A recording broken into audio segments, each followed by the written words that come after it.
Well, I think it's a little bit too late because it should have been done years ago. Because people came over here from the Caribbean, young, and worked all their life, and then they tell them they don't have any status in this country. So that is wrong.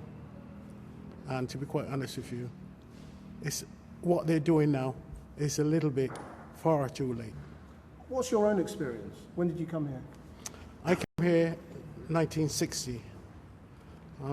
I came over here, and after a while, I did work at other jobs, and I joined the army, and I was in the army for 13 and a half years.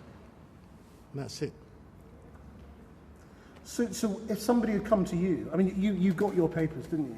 Yes, I have all my documents. If somebody came to you now and said, prove to me you're British, how does that make you feel?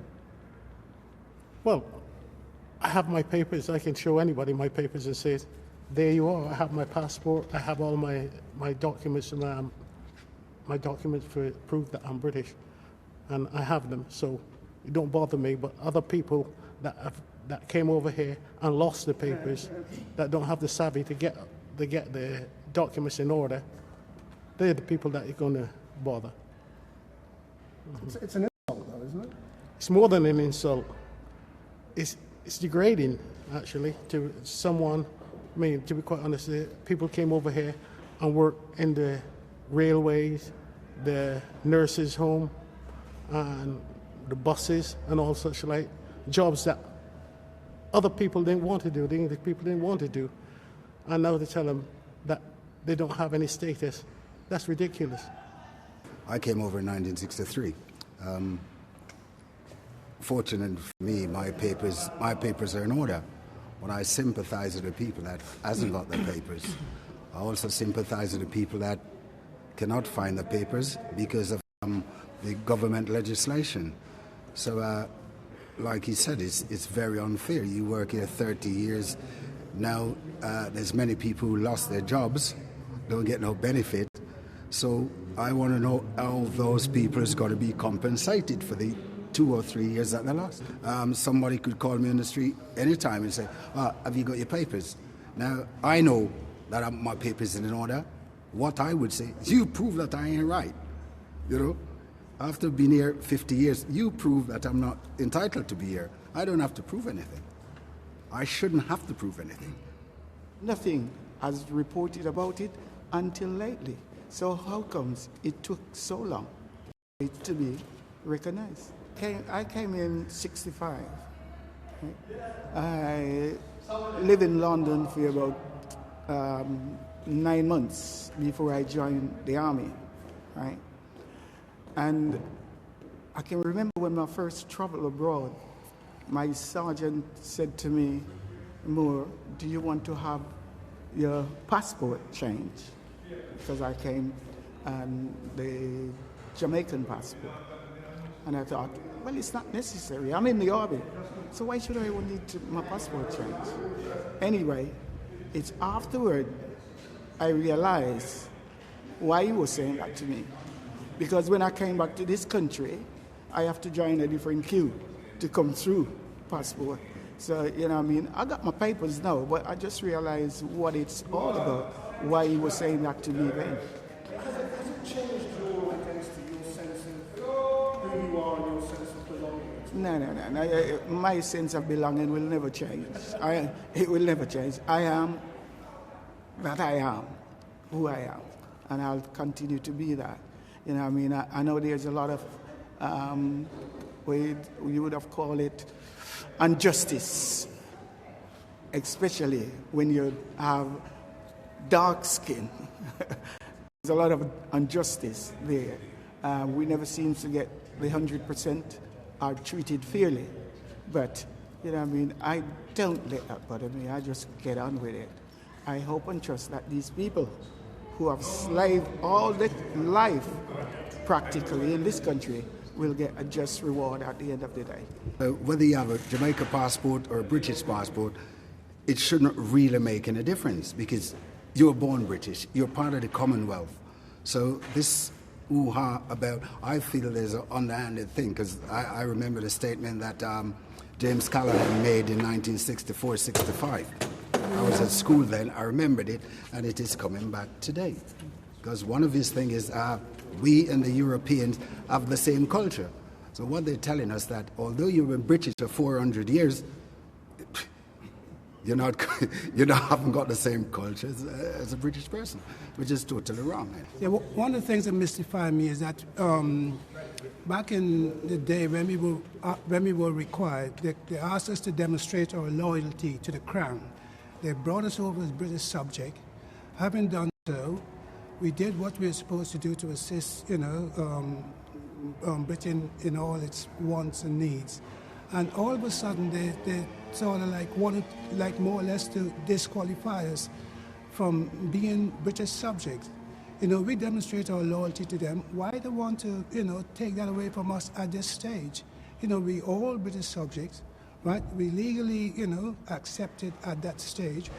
All of a sudden, when it's convenient for them to think otherwise, we left in the lurch. It's not fair. All of you are fine though. You've all got your papers. Can you explain why you feel this so personally? Because this is about you as well. Well, because we are all of one race. Of course it will affect us.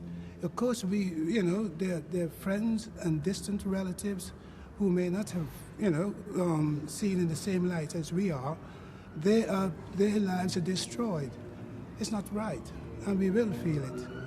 It's a brotherhood there, so to speak. Some people assume, owing to the fact that they came here 8 years of age with their parents, go to school, all their lives, work. They believe, or some assume, that they automatically be British and never bother. So I think it's the assuming situation that causes them not to fill the papers out. I think that's where one of the problems is. I would personally call it a Brexit syndrome, whereas lack of information, lack of proper information, or what you can do or what you can't do, or what you should do, and to achieve this, to get your papers in order. A lot of people accept that they were British, and now they're more or less taking it away from us, saying, well, you've got to have papers, and the papers you have been destroyed, So what can you do? You can't do anything about it. You asked a question why we all feel so strongly about it, considering that you might have, four different nationalities here, if you don't Barbados, Trinidad, or wherever. Yeah, we do feel strongly about it. We're a collective, like in the United Nations. Touch one, you touch all. That's all it is. Touch one, you touch all, my friend. So we will feel strongly about it. And we're not going to jump on the road and protest and riots. We're too old for that now. We want a peaceful transition, and we can only trust that the government of the day stick to the promises that they've been making for the last couple of days or so. I'm surprised at this stage is to seem to have a difficulty in the distinction between legal and illegal. They're trying to say to us it's illegal that they're putting the emphasis on, and yet they're unable to explain as to how they become illegal. We can only make the assumption because they haven't fulfilled the right documentation. That may be the case, but that's not a difficult thing to get to the bottom of, is it? And it's not. It really is sad. Well, I think most of us will say, who's been through the right sort of lines, most of us will say that we are British. Our responsibility first and foremost would be to the British. Yeah, but how do you feel about Britain and the British government and this country in relation to yourself?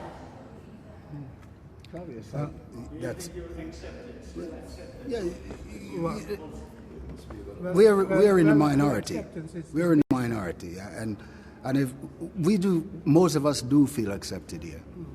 Let's face it, 3 million of us and 85 million of the other people, if they were all bad, we wouldn't be here, would we? It's just a matter of legislation and government mishandling, and not giving the right people the right officers the right information to deal with these problems. That's it. But has this scandal made you feel any differently about the country? No, I would. For this to happen, I said the only thing we can do is say a shame of the country to let this happen. You know what I mean? But as far as I'm concerned, you know what I mean, I'm here over X amount of years, so I got to be accepted to this country and the rules. I think first and foremost, our allegiance, will be to British, because we come and we develop a culture which is pleasant in our eyes. We got nothing against the British as such, provided we treat it correctly. And even so, whatever they say, it's not going to be. It's not going to be just handed in just like that. We really would have to, The allegiance to Britain and the Commonwealth and the royal family. I think most people in England will stick to the same thing. We've had problems before. We've had problems worse than this, and we have overcome that. And one of the things that a lot of people here would happen to know that we now have a government who said, "Look, we will do this and we will do that." We wait with bated breath to see whether they come up with it, but most of us believe that they will. To me, there's an undercurrent going on. There's an undercurrent going on.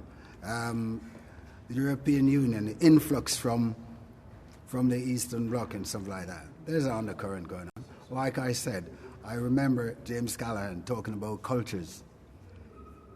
Remember that, distinctly. So there could be that, apart from the countries getting bankrupt.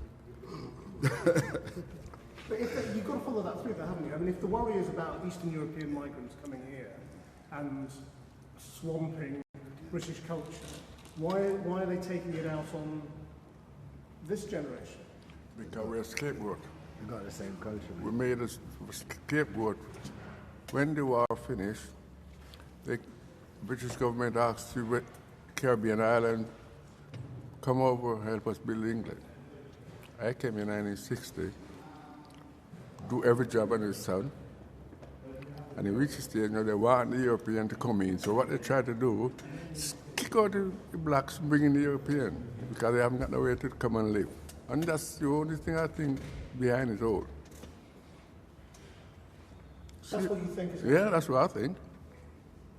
I think they was trying, probably it backfired, but they was trying to get rid of us and bring the European in so we'll be all white. And that's it. And that's the way I see it. Does it surprise you? Very, very much after coming here and work my butts off in the country. Not right. So it does change the way you feel about Britain? Change the way I feel, but not Britain and its whole, because I live here for 56 years. And I don't know if it's changed your allegiance to Britain, it's changed the way you think Britain feels about you. Well, it's not Britain, it's certain people. The government. It's the government what run the country, that's what do it. The British people on a whole is decent people. Of course. It's just legislation that the government is trying to appease another minority group that think off the grill, really. And it's sad, but we will overcome that. We've been through worse. The political side of things, we can't deal with here, and we can't handle it here. I came to Britain from a tiny little island in St. Vincent. I knew no prejudice of any kind when I left my homeland. The colonial masters were there, they had their children there, we all went to school together, we played together, we did everything together. Until I came to England in 1961 as a young man, 19 years of age, thinking, of course, that I'm going to the motherland and all the help I need is there. I met and put up with some racism, well, a lot of racism, really, and we overcame those.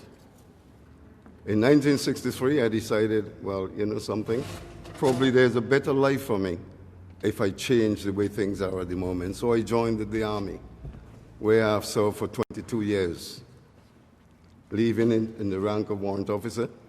And even then in the Army, we had this problem of racism, and not on a large scale, but it was there. I think most of it was jealousy to an extent, because 3 or 4 of us black guys, among 40, 50 English or Irish or whatever guys, you had to compete. And I always compete to win. And I think most of that time, whatever racism or whatever prejudice there was down to some form of jealousy. If I can't get you one way, I'll get you the other, so to speak. What is happening today, I don't really understand it, and I don't really understand the reason why. When I left my island, St. Vincent and the Grenadines, we were British. I came here as a British subject. I eventually got rid of my old passport and received a British passport, but not until I was told that I had to pay, right, to receive a bit of paper, some form of certificate that says I am a British citizen. Why? That was the question I asked. After 18 years of serving this country around the world, I was suddenly faced with the fact that I don't belong here. It didn't make sense. You had to pay to get I had to pay. I absolutely refused. Absolutely refused. I'm traveling around on an ID card or a passport to various parts, well, not so many parts of the world, like Cyprus, Eden, Germany, even Northern Ireland, where I narrowly escaped death a couple of times, serving this country. And then suddenly someone saying to me, I have to pay for that privilege. Well, that wasn't a privilege. I was serving a cause. I had an allegiance. Why suddenly take it away from me, or thinking that, no, you don't belong anymore? Yeah? So I absolutely refused. I went and had interviews with my commanding officer and such people, and explained my situation to them, and he says, I'm not doing this. I was entitled to read Queen's regulations like every other officer in the Army or Navy or Air Force. And in those days, I noticed, and I knew for a fact, there were guys joining the forces from the Republic of Ireland. They're a different story to someone who came here as a British person, and they had passports. Given. They weren't buying it. So what happened to you? Did you get a passport? Of course. Well, I didn't get a passport. I got a bit of paper, right? I made the Army pay for it. But the deal was, I will pay, and they will refund the money. So I made absolutely sure that I got my money, because I saw no sense at all whatsoever that after 18 years of serving this country, I'm suddenly told, what happens then if I'd finished? Was I too going to be deported? Yes. Yeah? It didn't make sense.